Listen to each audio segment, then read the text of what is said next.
não sei se você já passou por isso, mas aquela questão da pressão da família ou dos amigos, sociedade no fato de ser artista, sabe? Eu, pessoalmente, Aham. até agora que eu tô trabalhando em Los Angeles, cara, tipo, tô bem.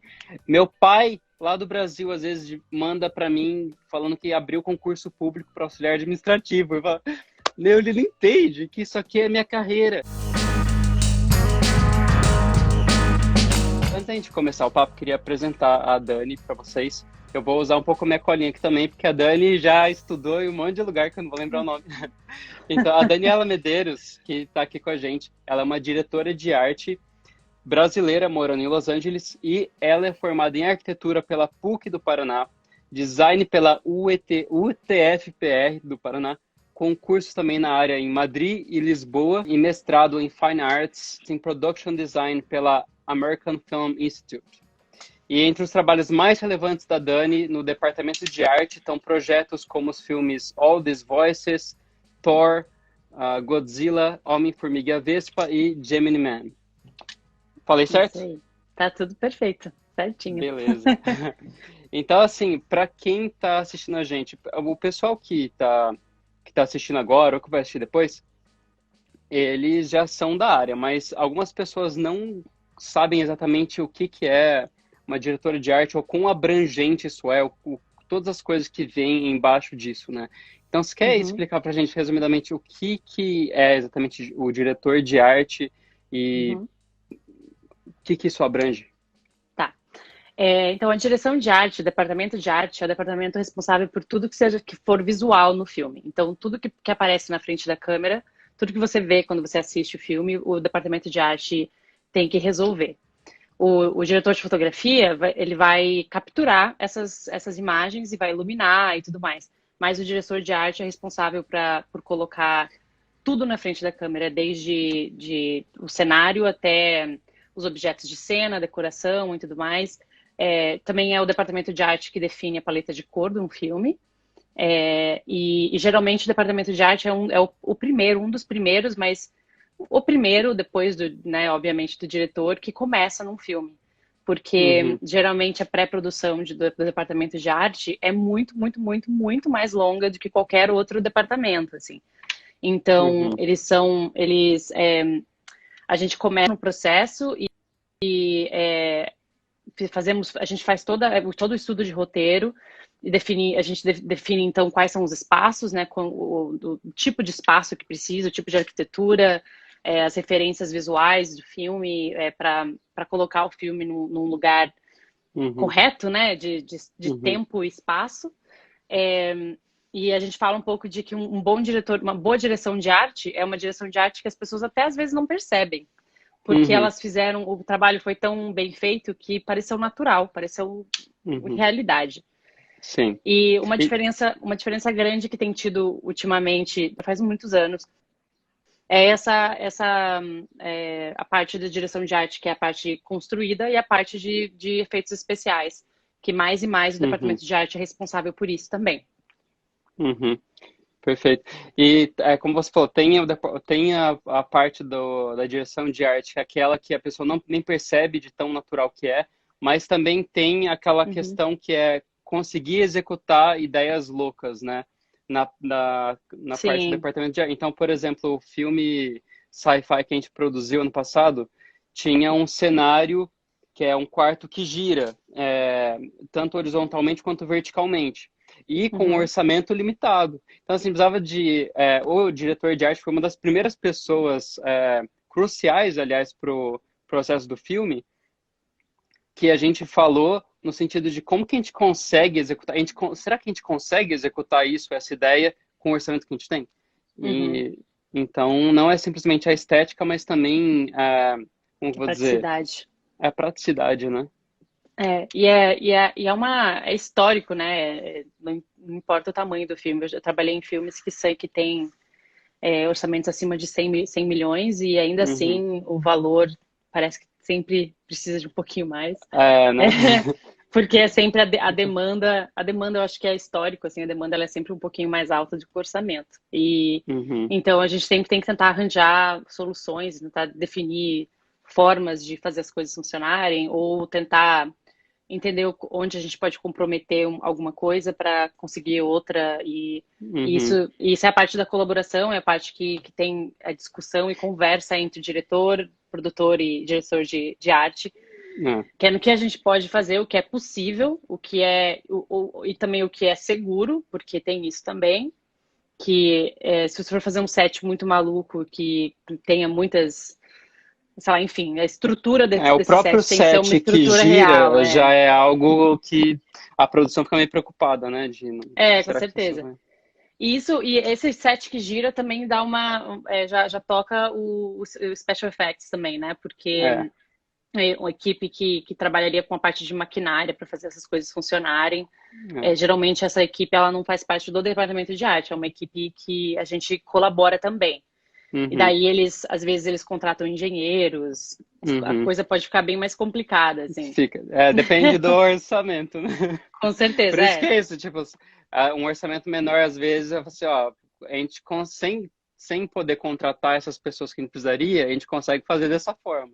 Agora, com um Uhum, orçamento maior, você vai contratar essas pessoas, dessas pessoas vão precisar de mais coisas. E com nunca é certeza. o suficiente, nunca é o suficiente. Uhum. Agora, Dani, me fala uma coisa. Você, eu tenho alguns amigos diretores de arte que começaram também estudando arquitetura, que foi o seu caso, né? Você começou estudando arquitetura e Uhum. depois você Sim. migrou para essa área do cinema, ou desde o início você sabia que você queria trabalhar com cinema e você já estudou arquitetura pensando nisso? Não, comecei em urbanismo, com projeto arquitetônico, nada a ver. E daí, num dos cursos, você comentou, né, que eu fiz o curso em Madrid. Nesse curso em Madrid, eu tive uma matéria que tinha a ver com cinema, arquitetura no cinema, e isso despertou essa ideia na minha cabeça, assim. E eu sempre gostei na verdade, na época que me fez mudar, foi filmes de fantasia mesmo, assim, sabe? Filmes de, Hum. sei lá, fairy tale mesmo, os Tem um mais filme que foi, tipo, a fantásticos. sua inspiração? Olha, eu tenho um production designer que é a minha, foi a minha principal inspiração, que é o Dante Ferretti.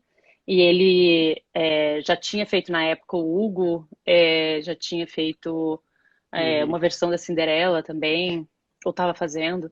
Enfim, mas tem outros também, assim. Mas filmes que me chamaram a atenção, qualquer filme que tinha algum universo paralelo, super imaginário, super me interessou. E o que passava pela minha cabeça, na época que eu resolvi migrar de arquitetura para cinema, era que eu queria fazer alguma coisa muito criativa, trabalhar com criatividade. Em arquitetura, às vezes, o caminho para na parte de criação, ele acaba sendo muito técnico, sabe? Uhum. E as opções que tinham na minha frente não eram opções que me chamavam a Uhum. atenção. Então, eu comecei a estudar mais sobre cinema e eu comecei meio do zero. Eu fiz um curso pequeno de cinema em Curitiba, só Uhum. para ver se era isso que eu gostava realmente e consegui algumas é, oportunidades de trabalho lá. Meu primeiro trabalho foi um videoclipe e, Isso foi e em daí que ano? foi em 2012. Ah. E daí depois disso eu consegui 2 curta-metragens, enfim, e comecei aos pouquinhos a perceber o que era o departamento de arte. E eu fiz um curso de cinema que era abrangente, então a maioria das pessoas que estavam no curso queriam fazer direção ou direção de fotografia, que é o que mais tem, né? Uhum. E então o que acabou acontecendo foi que todos os projetos que a gente tinha juntos, eu era diretora de arte, porque eu era a única que estava interessada em fazer isso, assim. Então Uhum. eu tive bastante oportunidade de testar, assim. E só que eu rapidamente percebi que, pelo menos em Curitiba, né, as- o que eu ganharia por fazer direção de arte, né, um pouco a valorização do departamento de Uhum. arte em geral, né, em Curitiba, assim, me chocou um pouco, assim. Eu lembro de ficar muito assustada com o que eu estava me metendo, sabe? Uhum. Do nível de um projeto que eu fiz, todo mundo indo embora, a gente tinha que limpar o set, né? O wrap mesmo. E o produtor não parou para pensar que a gente precisava de luz. Aí eles levaram todas as luzes embora, a gente teve que limpar o set inteiro no escuro, com a luz do celular. Nossa, meu Deus do céu. E eu lembro disso que eu fiquei assim, meu Deus do céu, é uma falta de respeito, assim, tipo, a gente somos profissionais também, a gente tá aqui fazendo um trabalho, não pode ser assim. E, enfim, atrás de, tá, tudo bem, se eu for fazer isso mesmo, será que como é que é se eu for trabalhar em filmes maiores? Eu vou tentar trabalhar em filmes maiores. E foi isso que eu fiz, eu me inscrevi num mestrado aqui em Los Angeles, passei, ganhei uma bolsa de estudos para vir, e Uhum, desde que eu me formei lá, comecei a trabalhar nos projetos que eu estou trabalhando hoje em dia, que são projetos muito grandes, né, uhum, de alto orçamento. Mas, ao mesmo uhum, tempo, eu ainda faço, como diretora de arte, eu faço projetos menores. Mas eu uhum. acho que, ainda assim, comparando Los Angeles com Curitiba, ainda assim rola uma diferença no entendimento do departamento de arte, sabe? Sim, com certeza. Mas você quer dizer, ainda Uhum. aí você diz que aqui em Los Angeles você disse que as pessoas ainda não entendem direito o que é uma coisa ou outra? Não, não, entendem. Eu acho que rola. Pois é, eu não me expliquei bem.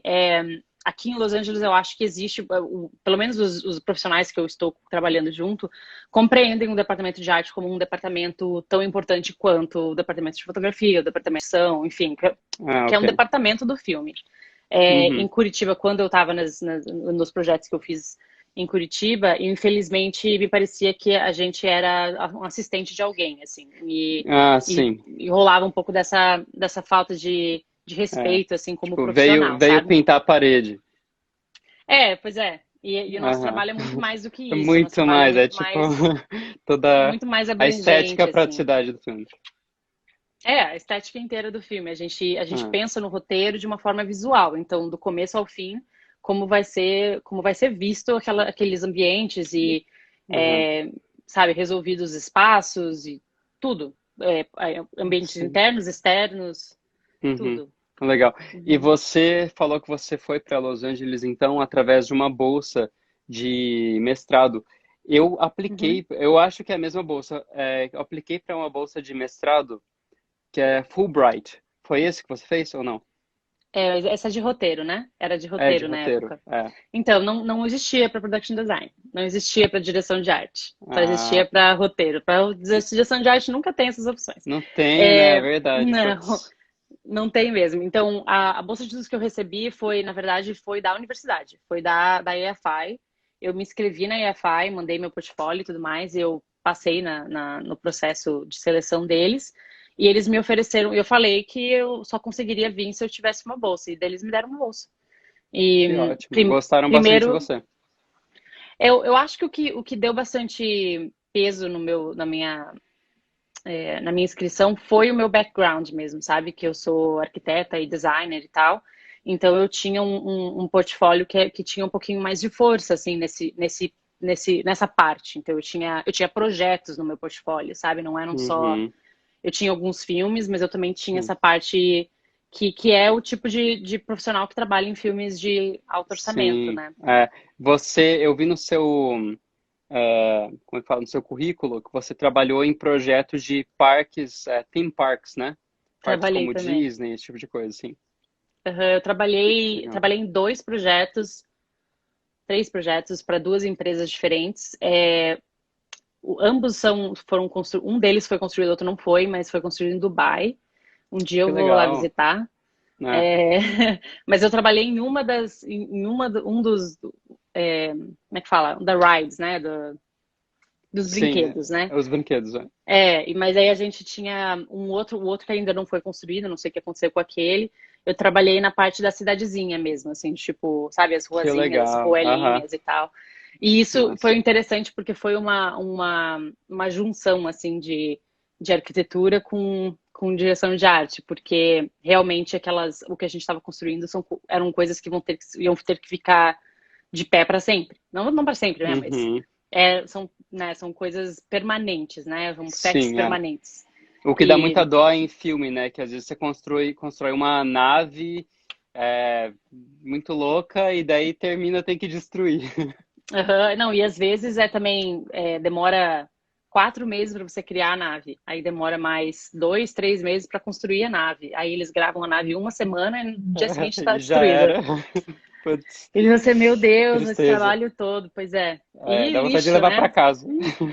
Pois é, pois é. E tem alguns, né, filmes, não existe nem essa opção, porque eles têm tanta preocupação com direitos autorais É, que, que é tudo realmente destruído é. depois, assim. Voltando para, é que eu lembrei disso, voltando para o filme que a gente fez o quarto que gira, tinham três quartos, um maior, um menor e um menorzinho mesmo, que girava. Daí parecia Uhum. uma roda de uma ratoeira, né? E daí no final da gravação, um dos caras que construiu esse set, ele quis levar para casa dele, alugou um caminhão para levar para casa dele, para usar em festa. E aí ele fazia a brincadeira de beber e daí entrar na roda para girar.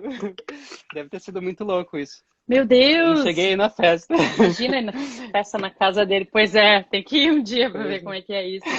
Que pois loucura. é. É tipo uma. Agora, então, o que eu ia te perguntar, você foi como com visto de estudante para essa bolsa, e então depois que você já estava aí, no visto de estudante, a gente tem o direito à permanência para ficar, acho que um ano a mais, né, trabalhando na área, e daí depois, então, você migrou para o visto de artista?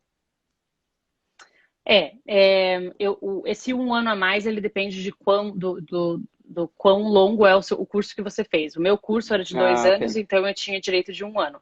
Se o curso é de um Uhum. ano, eu acho que eles rodam de 6 meses. Então, tipo, isso tem a ver com Uhum. com o quão longo o teu curso é.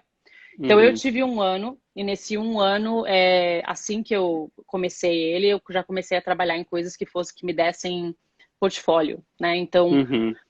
tanto que eu adoro ser set designer desses filmes enormes, né? Que eu trabalho como parte de criação de sets mesmo, né?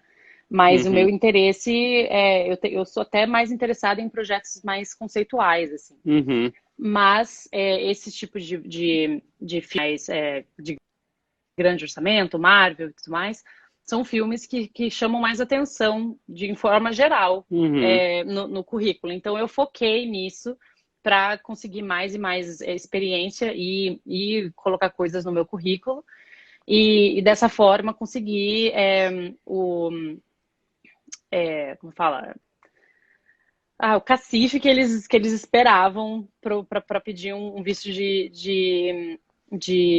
artista. Então eu fiz aquele ano, me pediu o visto de artista no final daquele ano e deu tudo certo, foi tranquilo, assim, porque eu tinha esses projetos, eu tive uma sorte, Uhum. né? Eu Sim. consegui, eu entrei no Thor em março do meu OPT, o meu OPT tinha começado em janeiro. Então, eu Uhum. já tinha, quando eu pedi o OPT, quando eu pedi o O1, eu já tinha o Thor e tava começando no Godzilla já. Então eram dois nomes Uhum. muito grandes e Aham, fizeram uma com força certeza. enorme no meu pedido. É. E eu imagino que quando você estava trabalhando nesses filmes, as cartas de recomendação que você tinha deviam ser de bastante peso. Pois é, então, isso é uma coisa que é interessante que aqui em Los Angeles as pessoas eles já entendem como é que isso funciona. Então, quando eu É, pedia as minhas cartas, eles já sabiam do que eu estava dizendo, do que eu estava falando. não, é verdade. E Tanto é que as cartas têm é, até o padrão já, né? Provavelmente eles leem sempre a mesma coisa. então, no meu caso, a minha advogada me deu uma carta com instruções, que era para eu mandar essas instruções para as Hum, pessoas, mas que deixassem eles escreverem as cartas. E entendi. daí as cartas passariam por um processo de, tipo, elas só iam querer ler a carta antes de a pessoa assinar, para ter certeza que não tinha nada esquisito, Entendi. enfim. E o que é interessante é que para as pessoas para eles, assim, consciência de que o que a gente precisa Uhum. são algumas palavras bem exageradas, assim, sabe? É, E eles. É que nós somos basicamente. Tipo, eu lembro de pessoas me responderem: você precisa daquela carta que eu digo que você é a melhor funcionária é, do universo inteiro, que o cinema americano entra em colapso se você não estivesse aqui. Aí eu, aham. é isso E aí. eles não mentem, ninguém mentem. Eles não é que eles mentem, mas eles têm que usar palavras que realmente Uhum, enforcem o seu valor uhum, dentro da indústria americana, né? Então, exato. eu pedi, na época, eu acho que eu pedi 16 cartas. Uhum, E as 16 cartas eram todas de pessoas todas não, a maioria que tinham trabalhado que eu tinha trabalhado junto no Thor, e aquelas pessoas eram pessoas que uhum, tinham trabalhado no Hobbit, no Senhor dos Anéis. Então, são pessoas que têm, tipo, Legal. trabalham em filmes enormes. Então, isso foi muito Uhum, bom para mim, assim, me ajudou bastante. com Mas certeza. eu tenho amigos também que não tiveram esse tipo de carta, tiveram carta de outros tipos de profissionais, de Sim. diretores, pessoas que estavam começando e que também conseguiram. Uhum. Então, eu acho que depende do É, caso, assim. é. Esse visto Uhum, de artista, quando as pessoas até me perguntam, eu costumo dizer que, assim, o visto de artista, principalmente o de entrada, assim, né, que é o A1B, ele não, você não precisa ser uma celebridade, para, você tem que ter consistência no seu trabalho. Consistência e conseguir validar o seu trabalho. Então, se você trabalha com isso há algum tempo, tem bastante trabalho, se você às vezes nem foi premiado, mas se foi para algum festival, foi nomeado e tudo mais, já tem artigos sobre você na internet, uhum, é consistência e você poder validar para eles que você é o que você disse que você é. É isso que precisa, né? uhum. Pois é, então, quando eu entrei com o meu processo, e eu recebi, sei lá, vamos dizer assim, eu não vou lembrar o número exato, vamos dizer que eu falei com 10 advogados.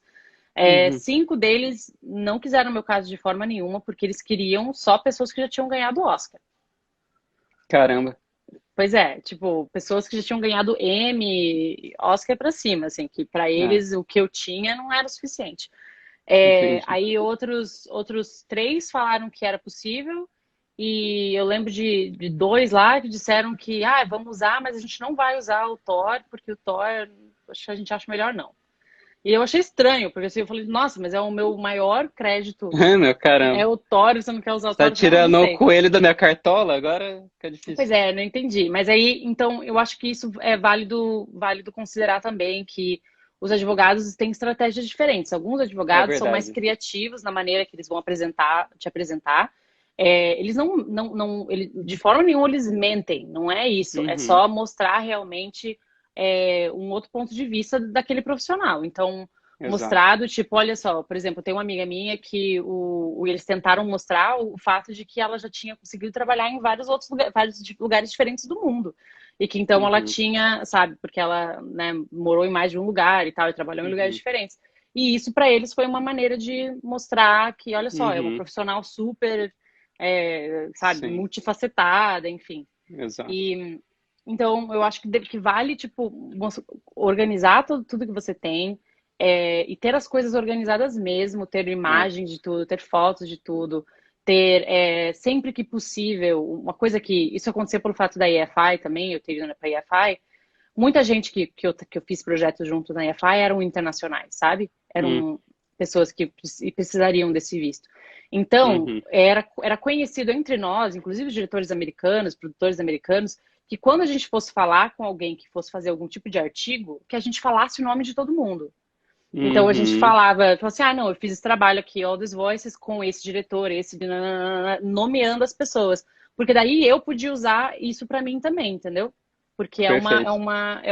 é algo, é uma entrevista, não é uma entrevista, mas é uma menção na mídia, assim. Então, Sim. e isso são coisas que eu comecei, porque eu conversei com muitas pessoas no começo, e eu comecei a catalogar essas coisas logo que eu saí da IFI, assim.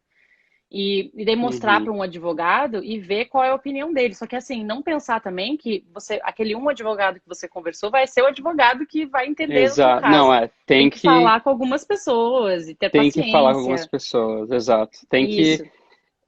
eu acho que é um dos erros que as pessoas que têm interesse nisso cometem, é tipo pensar, nossa, primeiro eu tenho que ter tantos prêmios, primeiro tem que ter tanto dinheiro para depois falar com o advogado. Meu, É, tem advogado que vai cobrar a primeira consulta. E geralmente são os melhores. Não sei se dá para generalizar, mas tem muito advogado que não vai cobrar a primeira consulta. Então, vai os tirando meus nunca dúvida, cobraram. vai falando com os advogados. Então.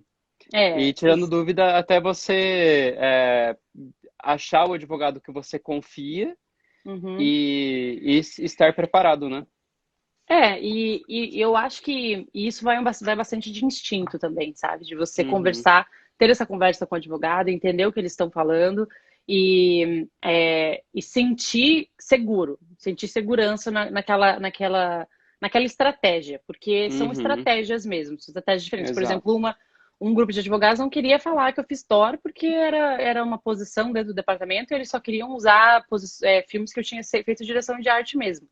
Hum, E no caso, o Thor, eu fui set designer, né? Então é uma posição dentro do departamento. uhum, E que para a maioria dos outros advogados era assim, não, imagina, claro que a uhum, gente vai usar, é tudo dentro do mesmo departamento, é tudo a mesma coisa. E então, tipo, se eu tivesse ido com aquela outra pessoa, eu não sei onde eu estaria agora, entendeu? Talvez eu tivesse conseguido, talvez não sei. Mas eu aham, não me sim, senti confiante, entendeu? Porque tudo que eu exato, sabia do O1 era que tinha que ter, exato, né, coisas, pelo menos algumas coisas que tivessem é, nome, né? Enfim. exato.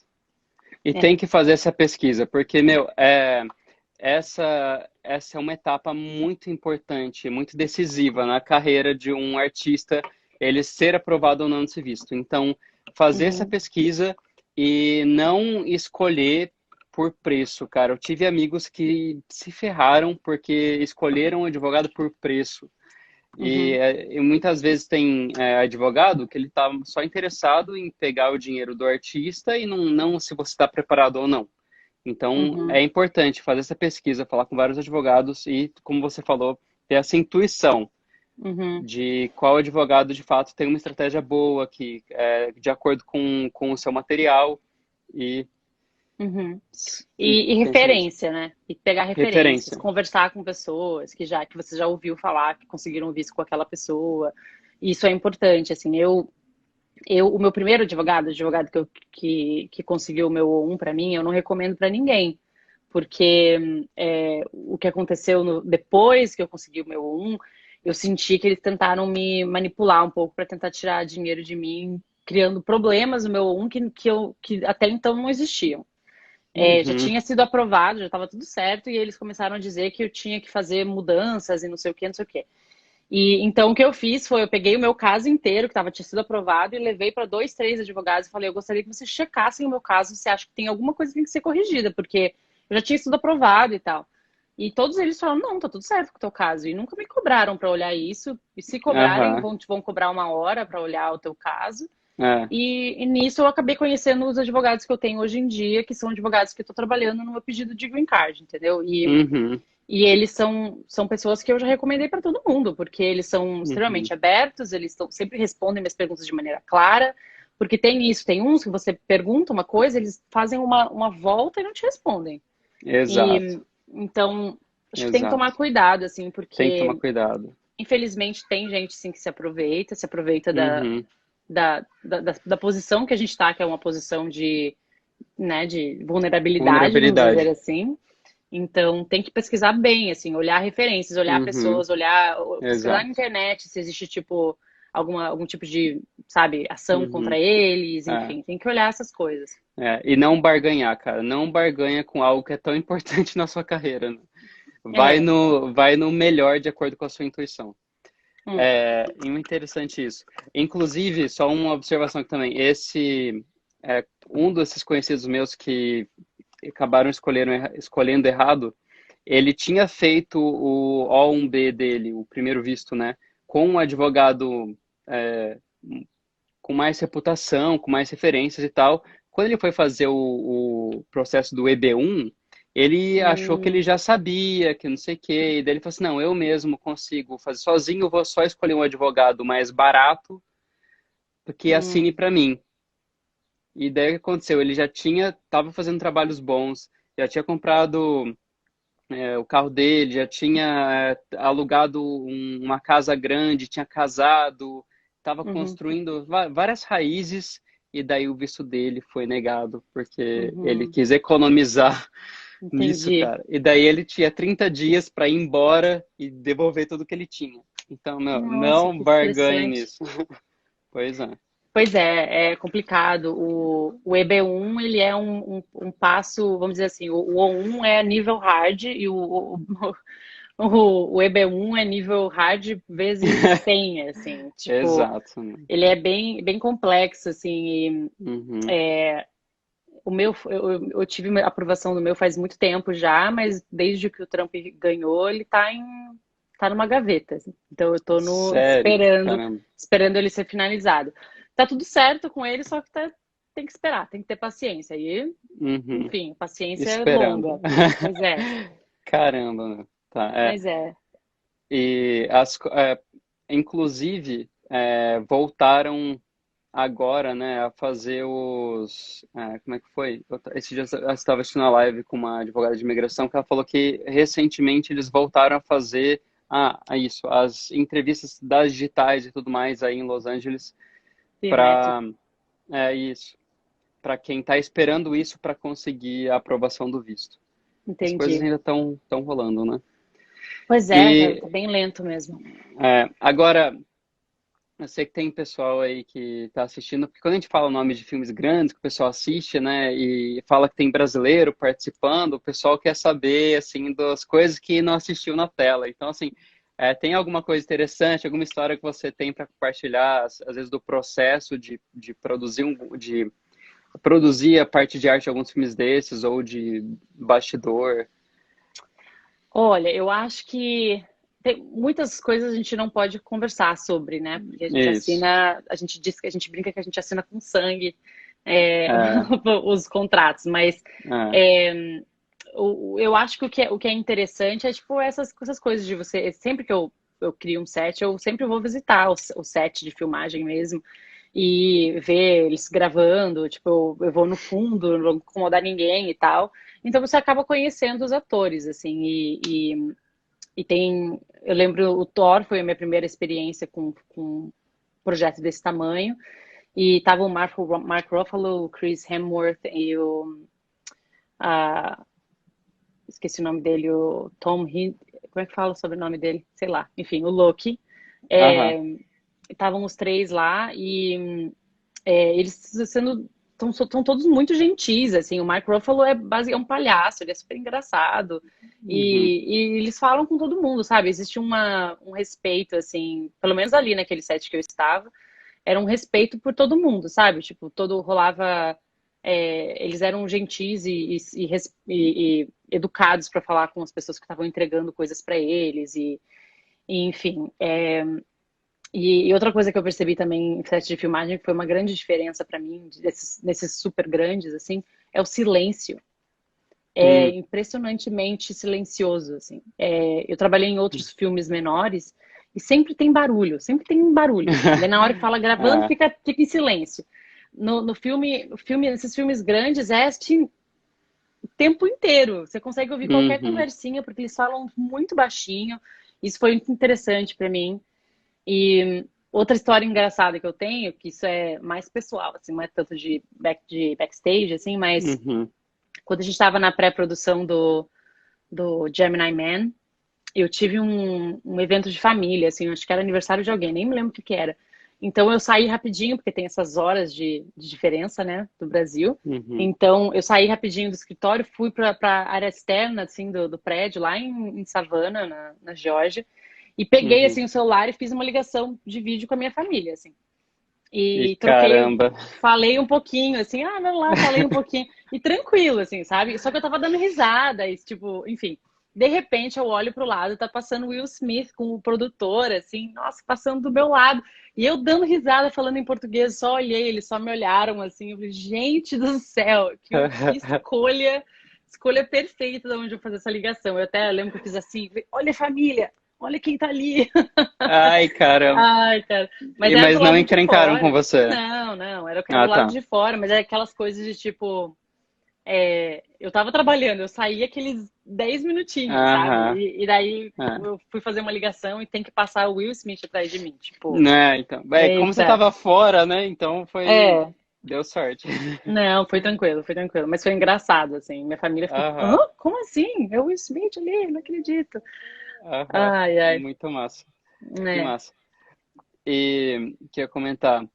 ah, uma coisa que você falou foi.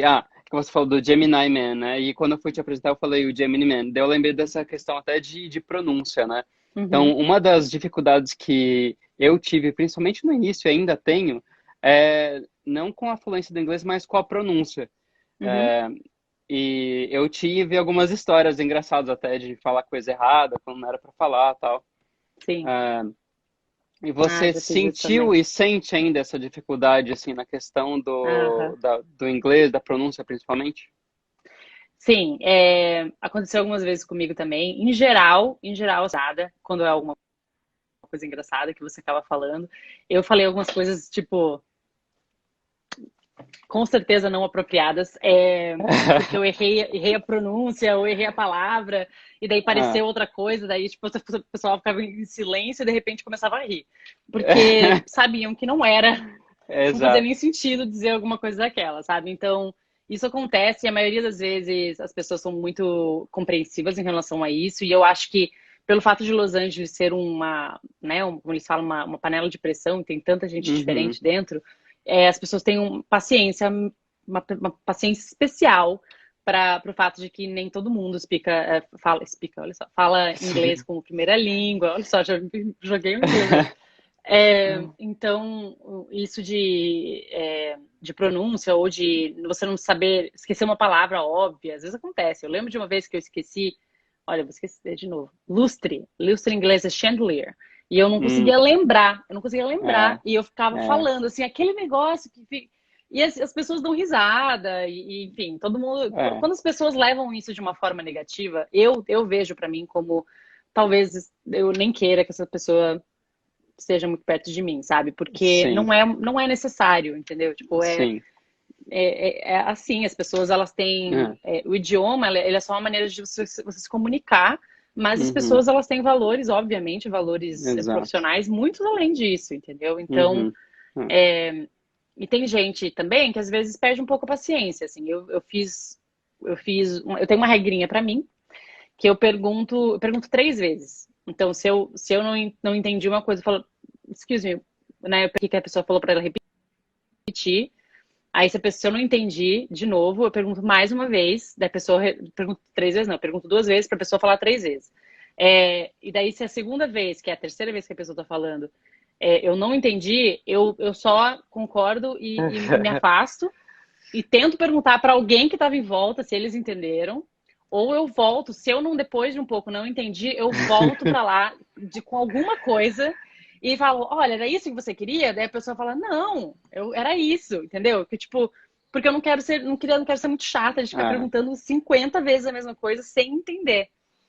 Mas hoje em dia, gente, isso era quando eu cheguei. Hoje em dia eu é, pergunto, faça a pessoa escrever para mim, se eu não entender, é, entendeu? Tipo, é, e acontece, né? Pra mim também, no início, assim, foi o mais difícil. Eu lembro que a primeira produção que eu peguei pra produzir, não, aliás, foi um dos primeiros trabalhos que eu fiz, eu tava como AD.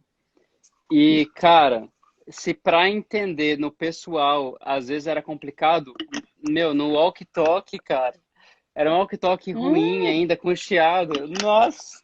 E eu era o cara que era nossa. comunicação ali, tinha que falar rápido. Nossa, foi difícil aquele. Aham, muito difícil. Nossa, o meu É. primeiro projeto grande, né, o Thor, eu fui para a Austrália com o projeto. Então, é, tinha três americanos não, três pessoas que vieram dos Estados Unidos para lá. Um era francês, um era americano e outro era eu. Então, em teoria, só tinha um americano lá. É, E o resto era metade australiano, metade da Nova Zelândia, né? Neozelandês, acho que fala. Como é que fala? é. É, e o sotaque deles é assim, meu Deus, super difícil, super complicado, Uhum, principalmente do é. pessoal da Nova Zelândia. É muito difícil mesmo. Foi meu primeiro projeto grande, assim, e eu tinha acabado de ser treinada nos Estados Unidos, né? Então, quando eu cheguei lá, muito dos nomes que eu conhecia nos Estados Unidos, nomes de coisas, enfim, não eram os mesmos nomes que eles usavam lá, porque é Uhum, outro país, né? Óbvio. Então isso foi um outro desafio, assim, de tentar entender quando eles diziam coisa simples, né? Tipo, que nem a gente chama tapadeira, né? Nome uhum, específico de algo é. específico que eu simplesmente nunca tinha ouvido falar. Então, às vezes, eu tinha que direto perguntar. Então, eu saí de lá, eu sabia essas coisas, mas foi um outro processo de tentar entender, né, os termos, o vocabulário dentro do cinema deles, assim. Além de Uhum, entender como é que funciona o processo deles, o departamento deles funciona um pouco diferente e tudo mais. Mas Hum, aí que tá, entendeu? Aí vale tudo, todas essas coisas, todos esses desafios. Na verdade, o que faz a diferença é o caráter das pessoas e a personalidade das pessoas e o jeito que as pessoas tratam as outras. uhum, Porque eu não tive problema com isso. Conheci algumas pessoas na minha história de trabalhar aqui que foram menos pacientes comigo pelo fato de eu fazer algum erro de português ou erro de inglês ou alguma coisa assim. uhum. Algumas pessoas que eu escrevi alguma coisa errada num desenho e faziam isso ser algo muito mais problemático do que é, porque nem é um problema tão grande. Mas, em geral, as pessoas são muito pacientes e são gentis e são, né, falam assim, ó, tem um errinho aqui. Porque assim, nós cometemos erros, mas os americanos também cometem erro. É, O exato. tempo E tem todo, coisa e mais o inglês, gostosa do que entendeu? quando a gente tá perto de um americano e ele tá tentando lembrar o nome de alguma coisa que ele não sabe, ou ele falou errado, e daí você sabe o nome do negócio. Aí é muito É, bom. assim, eu sei esse vocabulário aí. É, É, ele tá, tipo, mostrando qual é o nome daquilo que você fala, chandelier. Dele. Ah, isso mesmo. uhum, Depois eu te exatamente. passo o contato da minha escola. É, mas assim, eu acho que é isso, que se você tiver, se alguém estiver fazendo você se sentir mal por causa de não lembrar uma palavra É. ou porque você não Mas, entendeu alguma coisa, essa pessoa não é uma pessoa que, na minha é. opinião, você Mas talvez queira geralmente ter eu por acho que perto. isso é algo pessoal. Nós nos fazemos, nos sentimos ruim, eu acho, nos sentimos mal por isso. Então Sim, tem até gente que pergunta se tem preconceito contra estrangeiro, contra brasileiro em Los Angeles. Cada pessoa pode ter uma visão diferente, mas eu imagino que existe gente de tanto lugar lá que eles querem bons profissionais. E assim como em São Paulo e no Brasil tem muito picareta, lá também tem muito picareta, muita gente ruim. Eles querem bons profissionais que consigam se comunicar. Então, eu acho que o preconceito vai estar mais na mente do estrangeiro, do brasileiro que está se sentindo excluído por causa do seu idioma ou por causa de alguma coisa. Porque, uhum, pessoalmente, eu nunca senti um preconceito no âmbito profissional por eu ser estrangeiro, pelo simples fato de eu ser estrangeiro. E eu acredito até que muitas vezes nós que chegamos de fora, a gente tem mais potencial não sei se essa palavra é certa, mas nós temos mais potencial para alcançar coisas mais rápido do que um americano que todo o esforço que ele teve que fazer para chegar em Hollywood foi nascer nos Estados Unidos. Meu, para a uhum. gente chegar lá, a gente teve que fazer tanta coisa para ter o direito de estar lá, que a gente já tá assim, tipo, vou fazer, eu vou conseguir fazer Sangue no isso. olho. Com sangue no olho já para conquistar mais um espaço, mais um espaço. Então, eu acho que a gente tá em vantagem Uhum. comparado a muitos americanos. Acho que depende muito, claro. Acho que eu realmente nunca senti de preconceito por ser é, brasileira aqui. Na verdade, eu tive algumas interações que eu acho que eu deveria ver como preconceituosas, mas na verdade as pessoas eram do norte da Europa e elas estavam Uhum. aqui tão estrangeiros quanto eu. Então, o preconceito não veio nem de americanos, veio de Ah, outro estrangeiro. é. É, e daí tem esse tipo de conversas que a gente tem o tempo todo, que é de ignorância mesmo, né? De tipo, Uhum. de não entenderem o que é o Brasil, que eu direto recebo que eu não deveria saber, eu não devo, não sou brasileira porque não pareço brasileira. Uhum. O que é que significa essa frase, mas enfim. Eu ouço direto isso, e então parece que eu tô sempre tentando explicar para as pessoas que o Brasil é um país muito grande, que tem gente de tudo quanto é tipo, blá, blá, blá. E, mas enfim, isso tem bastante, isso pode é desgastante, porque você está o tempo todo tentando se explicar, tentando falar disso e fica sempre esse assunto e tal. E é meio chato às vezes quando as pessoas te tratam de uma forma, o que é mais difícil, principalmente em projetos grandes de que nem os que eu trabalho de union, né? Te tratarem Uhum. como se você não tivesse sua papelada em ordem, assim. Então, Uhum. isso pode rolar. Rolou comigo num projeto menor, assim, muito menor. Mas foi uma vez também, eu lembro que eu fiquei super desconfortável, mas na verdade a pessoa só não tinha lido direito os meus papéis, sabe? Uhum. E, mas o que eu acho que acontece bastante não tipo, não necessariamente a pessoa, os brasileiros virem para cá sei lá, trabalharem mais pesado. Com certeza sim, porque tipo, é a mesma coisa, sempre as minorias acabam tendo que trabalhar muito mais pesado para chegar em algum lugar, certo? Uhum. Isso é fato, a gente sabe, a gente deveria saber. Se a gente não sabe, a gente deveria todo mundo saber, né? É, Exato.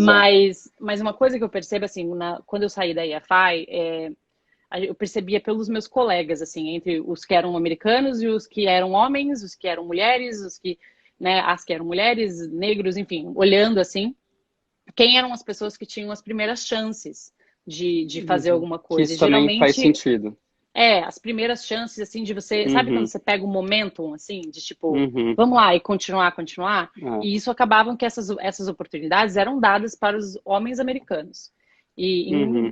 em sua grande maioria, né? E não Uhum. todos, obviamente, mas e outra coisa, quando eu saí da IFA, eu recebi algumas ofertas de trabalho pequenas, assim, e eu não pude pegar, porque eu estava esperando o meu visto finalizar, que era o meu OPT, começar em janeiro. Então, de junho até dezembro, foi até o motivo que eu comecei a trabalhar em parques temáticos.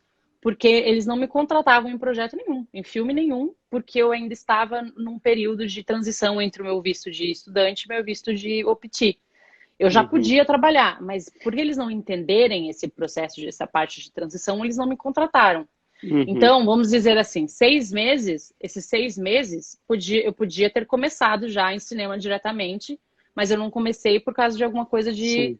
Uhum. de visto. Então, assim, É. os estrangeiros acabam tendo um passinho atrás, porque eles têm que Uhum. ficar se preocupando com isso, entendeu? Então, às vezes, É. decisões que você tem que tomar, É. ou que você acaba tomando de profissionais, elas têm a ver com o seu visto e não com o seu Algumas interesse de burocracias, né? carreira, entendeu? É. É, tem isso, mas eu Exatamente, acho é. até que às vezes isso, assim, esse problema acaba sendo uma solução, que às vezes são esses problemas que fazem a gente dar um passo a mais, que outra pessoa que não tem esse problema não precisa dar, que depois acaba contando ponto a nosso favor. Acaba Com sendo, certeza, né, eu um extra. aprendi demais no meu desse tempo que eu trabalhei com parques temáticos, e foi porque eu trabalhei esse tempo com parque temático que eu consegui o jeito, né, o que a gente fala de destino, né? Eu acabei tendo várias conversas com pessoas que me levaram ao meu projeto no Thor, entendeu? A ter começado no Uhum. Thor. Se eu tivesse diretamente começado com cinema, talvez essas conversas não tivessem É, acontecido e eu não então, tivesse tido essa chance. E eu ter ido para a exato. Austrália foi algo que eu Uhum. nunca jogaria fora, entendeu? É, Tipo, foi uma perfeito. oportunidade incrível. Uhum. E assim, nossa, tem tanta coisa para falar, mas a gente tem 10 minutos só aqui no Instagram. Oh, Uma coisa, então, pois é. Uma coisa que eu queria comentar, não sei se você já passou por isso, mas aquela questão da pressão da família ou dos amigos, sociedade no fato de ser artista, sabe? Aquela coisa de. Eu, pessoalmente, uhum. até agora que eu tô trabalhando em Los Angeles, cara, até agora que eu já, né, eu já fiz filme, já, tipo, tô bem. Meu pai, lá do Brasil, às vezes manda pra mim falando que abriu concurso público para auxiliar administrativo. Eu falo, meu, ele não entende que isso aqui é minha carreira. Então, assim, Entendi. Que é um existe. trabalho, né? Tipo, eu não tô Você aqui já tem brincando trabalho. de fazer filme. É. Então, eu não sei se você também passou por isso, essa questão de, meu, é legal ser artista, mas quando que você vai arrumar emprego? Então, sim, passei no começo. Eu acho que pra mim, assim, é engraçado porque eu tava até olhando, minha mãe tinha entrado agora há pouco, agora eu fui até olhar, ver se ela ainda tava aí, mas não tá mais, saiu já. Porque era mais com ela, assim. Então, eu me formei em arquitetura e em desenho industrial, então eu fiz 2 faculdades e 2 intercâmbios durante a faculdade. Eu sempre fui muito nerd, assim, então eu acho que um pouco tinha uma pressão assim em cima de mim do fato de eu ter estudado tanto, de que eu faria, né, eu trabalharia em empresas enormes, enfim. E quando eu Uhum, comecei a trabalhar em cinema, como eu comecei a ir para esse lado do cinema, minha mãe ficou muito preocupada, assim. Ela ficou preocupada porque ela disse, tá, mas isso é uma carreira ou é um hobby? O que você uhum, está fazendo, né? uhum. E Você, então acho que então. tiveram a minha mãe sempre foi muito, muito, muito tipo do meu lado. Ela sempre me deu todo o apoio. Não posso reclamar de forma nenhuma, mas rolou essa preocupação dela, com certeza. Aham. O meu sim. pai ficava me mandando concurso público também. Ele queria que eu passasse em Olha concurso só. público. Ambos meus pais foram É, funcionários públicos a é, vida inteira, então né, era isso que eles achavam importante, assim, sabe? Tipo, de eu aham, ter uma estabilidade. Tudo que hoje eu vejo não combina comigo é uma estabilidade de trabalho, assim, de trabalhar num escritório fechado sempre por anos e anos e anos. Eu não consigo imaginar minha vida desse jeito. uhum, Mas enfim, mas isso também me impulsionou para ir atrás de fazer com que essa minha ideia do cinema, essa minha paixão por cinema, fosse o mais oficial, entendeu? Então, isso que eu sim, fui exato. atrás de fazer um mestrado, Acaba fui empurrando atrás de para tudo frente, mais. né? Às vezes esse É, fato das pessoas não acreditarem tanto faz a gente, não, vou fazer esse negócio acontecer, aham. porque é verdade. E tinha uma E- preocupação que eu lembro que a minha mãe dizia, assim, de tipo, ela, né, minha mãe é administradora, então ela pensava nisso também, de tipo, como é que você vai se manter, né? Eu trabalhei em alguns Uhum, projetos enquanto estava em Curitiba, foi muito pouco, assim, mas eu ganhei, eu acho que o mês que eu mais ganhei dinheiro, eu ganhei R$ 2.000, assim. E, e eu lembro de falar, tá, esse mês foi foda, eu ganhei R$ 2.000, mas vai ser raro eu conseguir um projeto desse aqui em Curitiba. Então, se eu for fazer isso, se eu quiser viver disso, eu preciso fazer com que isso seja mais, sabe, que consiga pagar minhas contas, né? Departamento de arte e uhum, tal. Então, aí por isso que eu fui atrás de crescer realmente né, o tamanho de projeto, ou pelo uhum, menos aumentar o meu currículo para conseguir projetos maiores no Brasil também. Então, isso teve a ver com a minha mãe dizendo, tipo, olha, você estudou, naquele momento eu já tinha estudado 10 anos. E, não, 8 anos depois eu fiz a faculdade, né, o mestrado. Então, ela, você já estudou 8 anos, veja bem uma forma de você conseguir se manter, né, apesar de uhum. todo esse trabalho que você já teve. E foi um impulso, né, um empurrão, assim. Empurrão, com certeza. E eu acho que, para mim, na minha casa, eu tive um pouco de sorte também no meu caso, porque a minha irmã é arquiteta também. Então, um pouco, ela trabalha com arquitetura mesmo, mas essa parte do mundo artístico, que tem um pouco da arquitetura também, ela, pelo fato de ela 5 anos antes ter passado por isso, me ajudou um pouco, entendeu? Uhum. Então, isso foi Sim, com bom também. certeza. E eu estaria sendo injusto, inclusive, se eu falasse que meus pais não me apoiam. Eles me apoiam, mas ao mesmo Uhum. tempo, meu pai queria que eu fosse militar, ao mesmo tempo Mas ele queria que eu medo, fosse. né? Exato. Medo, com E, certeza. inclusive, sobre esse medo, tem uma frase que eu gosto muito, que é do Jim Carrey, que ele diz, né, que você também pode fracassar na profissão que você não gosta. Então, por que não Sim. correr o risco fazendo o que você ama? Meu, se você seguisse como arquiteta para trilhar a carreira numa empresa, poderia dar ruim, poderia fracassar, poderia ser demitida, poderia ficar infeliz. Então, se for para correr o risco, Uhum. faz aquilo que você é apaixonado primeiro. Tenta fracassar naquilo primeiro. Vai que você é bem-sucedido, né? Pois é, verdade. É, pois é, e tem bastante disso, não só dos pais, mas acho que em geral, assim, eu ouvi bastante pessoas falando que eu tinha desistido de arquitetura. Ah, você desistiu de arquitetura? Eu falei, não, não desisti de arquitetura em outra coisa. E eu, Exato. inclusive, acho que eu converso muito com estudantes de arquitetura que estão pensando em ir para outras áreas, né? E o que eu falo é sempre isso. O que você aprende em arquitetura pode ser aplicado, no meu caso, né? Pode ser aplicado em outras coisas e o conhecimento não é perdido, ele é sempre, você sempre continua utilizando ele e Perfeito, aplica ele em perfeito. outras coisas. Uhum. Muitas vezes É, são esses conhecimentos paralelos, entre aspas, à sua profissão principal, são a sua uhum, diferença, são o diferencial para você conseguir fazer uma conexão com alguém que você quer se conectar, ou você conseguir um trabalho que você queria fazer. Não é o fato, às vezes, de você ser uma diretora de arte, mas é você ser uma diretora de arte que foi formada em arquitetura e urbanismo e fala português. As uhum. coisas paralelas, às vezes, são aquelas que te dão a oportunidade que você queria. Sim, o que me impulsionou para entrar na IFA e para chegar até onde cheguei, foi o fato de eu ter essas experiências anteriores, de eu ter feito arquitetura, Uhum, de eu ter os meus projetos, os meus intercâmbios e tudo mais, entendeu? Então, isso fizeram um diferencial que me trouxeram onde eu tô, que me abriram portas. Então, tudo que uhum. o que eles falam assim, ai, você não sabe para onde você está indo, mas começa, vai para algum lugar primeiro, porque as coisas, você dando um passo adiante, você começa a entender quais são os outros passos que você tem que dar, as coisas vão.